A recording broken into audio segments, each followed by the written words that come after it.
శివాయ గురవే నమః. శ్రీమాత్రే నమః. తొలి ఏకాదశి రాబోతుంది. దక్షిణాయన పుణ్యకాలం ప్రారంభమవుతుంది. శ్రీ మహావిష్ణువు ఇది యోగ నిద్రలోకి చేరే సమయం. ఆయనది మనలాగా అన్ని ఆదమరిచి సోయి లేకుండా పడుకునే నిద్ర కాదు. కళ్ళు మూసుకొని తన లోపల ఉన్న బ్రహ్మాండాలన్నింటినీ అంతర్ముఖంగా తన కృపా కటాక్షాలతో వీక్షించే సమయం. సాధకులను అనుగ్రహిస్తూ తరింపజేసే దక్షిణాయన పుణ్యకాలం.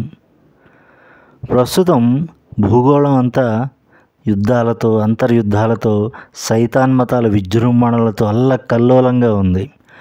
భూతాపం పెరిగి భూకంపాలు, సునామీలు, వరదలు, వాయువు కలుషితమై, నీరు కలుషితమై, ఉపద్రవాలు, భూమి, నీరు, ఆకాశం అన్ని చోట్ల ప్రమాదాలు.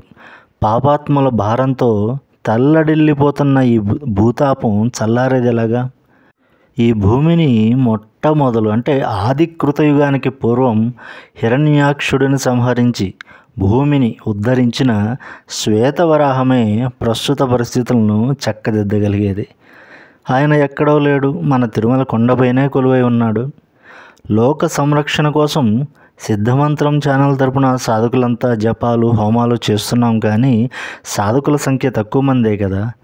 ఎక్కువ మంది సామాన్యులు కూడా సులభంగా ఈ ఉపద్రవాలు తొలగించడానికి వరాహస్వామిని ప్రసన్నం చేసుకునే శక్తివంతమైన మంత్రపూరిత ప్రార్థనని మరియు వ్యక్తిగతంగా కూడా ప్రయోజనాన్ని చేకూర్చే అంటే సొంత భూమి, సొంత ఇల్లుని ఇవ్వగలిగే మంత్రాన్ని కూడా ఈ వీడియోలో తెలుసుకుందాం. ఇది శ్వేతవరాహ కల్పం. మహాప్రళయాల అనంతరం విశ్వాంతరాలలో మునిగిన, దాచబడిన భూమిని ఉద్ధరించిన శ్వేతవరాహ స్వామియే భూలోక రక్షణకు దిగి వచ్చిన ఆది వరాహ అవతారం. భూమిని రక్షించిన, ఉద్ధరించిన యజ్ఞవరాహ స్వామియే గోవిందుడు. భూలక్ష్మి సమేతంగా ఆయన్ని అర్చిస్తే భూమి సుఖశాంతులతో నిండి ఉంటుంది. వరాహస్వామిని దర్శిస్తే దేవయజ్ఞ, పితృయజ్ఞ చేసిన ఫలం లభిస్తుంది. ఆయన భూమిని ఉద్ధరించిన దంష్ట్రాలను ధ్యానిస్తే సకల కష్టాల నుంచి కూడా ఉద్ధరింపబడతాం. అందుకే సౌందర్యలహరిలో ఆదిశంకరులు కూడా దరిద్రాణం చింతామణి గుణనికా జన్మ జలదౌ నిమగ్నానాం దంష్ట్రా మురరిపు వరాహస్య భవతి అని కీర్తించారు. ఆ శ్లోకం యొక్క పూర్తి అంతరార్థం, మంత్రార్థం మన సౌందర్యలహరి సిరీస్లో వివరించాను. ఆసక్తి ఉన్నవారు వినవచ్చు. దంష్ట్రా అంటే కోర. భూమిని ఉద్ధరించిన ఆయన ఒక కూరకి కొంచెం మట్టి అంటుకొని ఉంటే దానితో 3 పిండాలుగా చేసి వసురుద్రాదిత్య స్వరూపాలుగా పితామహ, ప్రపితామహులకి పితృదేవత అర్చన చేశాడు ఆయన. అదేమిటి స్వామి, ఆయనకి తండ్రి, తాత, ముత్తాత ఏమిటి అనుకుంటున్నారా? ఈ భూమి మీద పితృదేవతా కార్యాలకి ఆద్యుడుగా స్వయంభువైన భగవానుడే, పుట్టుక లేనివాడే తన శక్తులను పితృదేవతలకు ఆవహింపజేసి పుడుతూ గిడుతూ పోయే మానవుల కోసం పితృయజ్ఞాన్ని ఆచరించి పితృకార్యాల ప్రాముఖ్యతను భూలోకవాసులకు తెలియజేయడానికి పితృదేవతల అనుగ్రహాన్ని ఎలా పొందాలో మొట్టమొదటగా తానే ఆచరించి చూపించాడు. అది ఆయన కారుణ్యం. ఇదంతా కూడా మహాభారతంలోని కథల్లో ఉంది. వేదమంత్రాల్లో కూడా వీటి ప్రస్తావన ఉంది. అయితే ఇప్పుడు సామాన్యులతో సహా అందరూ లోక రక్షణ కోసం ఆయన్ని ప్రార్థించుకోవాల్సిన మంత్రపూరితమైన శ్లోకాన్ని చెప్తున్నాను. వీలైతే నిత్యం పూజలో ఒక్కసారైనా జపించండి. వసుంధరాం దుర్భర దైత్యపీడితాం రసాంతలాంతర్వివరాభివిష్టాం ఉద్ధారణార్థంచ వరాహ ఆసీత్ చతుర్భుజంతం శరణం ప్రపద్యే జలౌగమగ్నా సచరాచరాధర విశానకోఠ్యా ఖల విశ్వమూర్తినా సముద్రదాయేన వరాహరూపిణా త్వమే స్వయంభూ భగవాన్ ప్రసీదతు. ఈ ప్రార్థన లోకరక్షణ హేతువు. ఇక తిరుమల అనగానే ముందు గోవింద అనే నామం, తర్వాత వెంకటేశ్వరుని రూపం మనకి స్ఫురిస్తుంది. మరి అసలు ఈ గోవింద అనే నామానికి అర్థం తెలుసా? గోవింద అంటే అసలు ఎవరో తెలుసా? గవాం విందతీతి ఇది గోవింద అంటే గోవును తెలుసుకున్నవాడు, గోవు ద్వారా తెలియబడేవాడు, గోవుని రక్షించువాడు. ఇలా అనగానే మన గోపాలకిట్టయ్య గుర్తుకు వస్తాడు. మరి ఆయన గోవిందుడే. మరి తిరుమలలో కృష్ణయ్య రూపంలో ఉండడే. ద్వాపర యుగానికి పూర్వం వెళితే అప్పుడు కొండపైన గోవిందుడు ఉన్నాడు. ఇంకా ముందు ముందు యుగాలకి, మహాయుగాలకి, మన్వంతరాలకి వెళ్ళిన, అంటే మన సైన్స్ ప్రకారం జియాలజిస్టులు కన్ఫర్మ్ చేసిన శిలాతోరణం వయస్సే 210 కోట్ల సంవత్సరాలు. అంటే ప్రస్తుత వైవస్వత మన్వంతరం నుంచి వెనక్కి మొట్టమొదటి స్వయంభువ మన్వంతరంకి వెళ్ళిన అక్కడ అప్పుడు ఆ శిలాతోరణం తిరుమల పైన గోవిందుడు ఉన్నాడు. మరి అంతకు మునుపు ప్రస్తుత భూగోళమే లేదే. మహాప్రళయంలో సౌరమండలం నుంచి భూమిని తన కక్ష నుంచి తప్పించిన హిరణ్యాక్షుని సంహరించి శూన్య విశ్వసముద్రంలో మునిగిన గతి తప్పిన భూమిని ఉద్ధరించిన వాడు సనాతన ధార్మికులందరికీ తెలుసు కదా, శ్వేతవరాహస్వామి. ప్రస్తుత భూమి మొట్టమొదట ఊపిరి పీల్చుకుంది శ్వేతవరాహస్వామి యొక్క కోరల మీదనే. భూమి కూడా గో రూపంలోనే వ్యక్తం అవుతుందని మన సనాతన ధర్మ హిస్టరీలైన పురాణాల్లో చదివాము, విన్నాము కదా.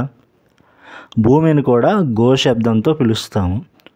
అలా మొట్టమొదటి గో ఉద్ధారకుడు, మొట్టమొదటి గోవిందుడు శ్వేతవరాహస్వామి.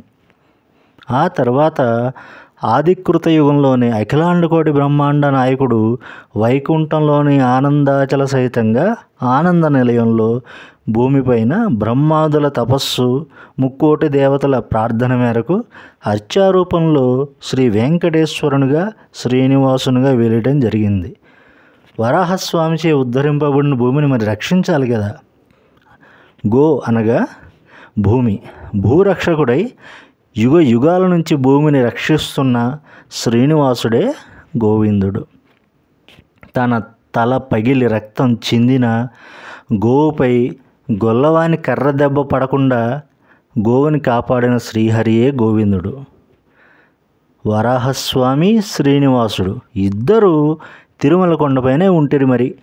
అందుకే మనం ఒక్క గోవింద కొట్టి ఊరుకోం కదా, గోవింద గోవింద అంటాం.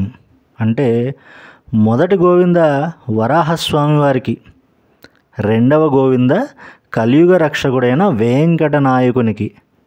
ఈ రహస్యం తెలిసిన వారు అతి కొద్దిమందే. అందులో సిద్ధమంత్రం ఛానల్ వారు ముందుంటారు. అయోధ్య వెళ్తే జై శ్రీరామ్ అంటాం, కాశీ వెళ్తే జై భోలేనాథ్ అంటాం, విజయవాడ వెళ్తే జై దుర్గమ్మ తల్లి అంటాం. అందరినీ ఒక్కసారి ప్రముఖంగా గట్టిగా సంబోధిస్తాం. తిరుమల కొండపైన మాత్రమే గోవింద గోవింద అని ఇద్దరిని ఒకేసారి ఒకే నామంతో తలుచుకుంటాం. తలుచుకునే వారిదే భాగ్యం, కొలుచుకున్న వారి జీవితమే ధన్యం. ఇక అందరూ ఎదురు చూస్తున్న సొంత భూమి లేదా ఇల్లు కావాలనుకునేవారు వరాహస్వామి వారిని ఇప్పుడు చెప్పబోయే మంత్రంతో ఆరాధిస్తే సొంత భూమి, సొంత ఇళ్ళు లభిస్తాయని పురాణ వచనం. ఆయన అనుగ్రహం పొందగలిగితే మంచి భూయోగం, స్వగృహ యోగం లభిస్తాయి అని ఋషులు చెప్పారు. నిత్యం బ్రహ్మముహూర్తంలో లేచి స్నానాదులు గావించి పసుపు వస్త్రాలు ధరించి పసుపు రంగు ఆసనంపై ఉత్తరముఖంగా కూర్చొని భూవరాహస్వామి చిత్రపటం ముందు స్వచ్ఛమైన దేశవాళీ ఆవునేతితో దీపాన్ని వెలిగించి మీ సంకల్పం చెప్పుకొని ఇంట్లో చేసినవి ఏమైనా పదార్థాలు నివేదించి, ఏమీ లేకుంటే అటుకులు బెల్లం ముక్క అయినా నివేదించి ఇప్పుడు ఉపదేశించబోయే మంత్రాన్ని తులసిమాల, తామర పూసల మాల లేదా స్ఫటికమాలతోటి జపించాలి. ఈ మంత్రాన్ని కనీసం 1,25,000 జపించాల్సి ఉంటుంది. మీ వీలుని బట్టి 41 రోజుల్లో లేదా 21 రోజుల్లో పూర్తి చేయాల్సి ఉంటుంది. స్త్రీలకు అడ్డు ఉన్న రోజులు మినహాయించి జపం చేసుకోవచ్చు. దీనికి నియమాలు: ఏకభుక్తం, శాకాహార భోజనం, భూషయనం, బ్రహ్మచర్యం. ఈ నియమాలు తప్పక పాటించాలి. నియమంగా చేయగలిగేవారే చేయండి. ఇలా చేయలేము స్వామి, కానీ మాకు వరాహస్వామి యొక్క అనుగ్రహం కావాలి అంటే కనీసంగా నిత్యం ఈ మంత్రాన్ని 108 చేసుకోవచ్చు.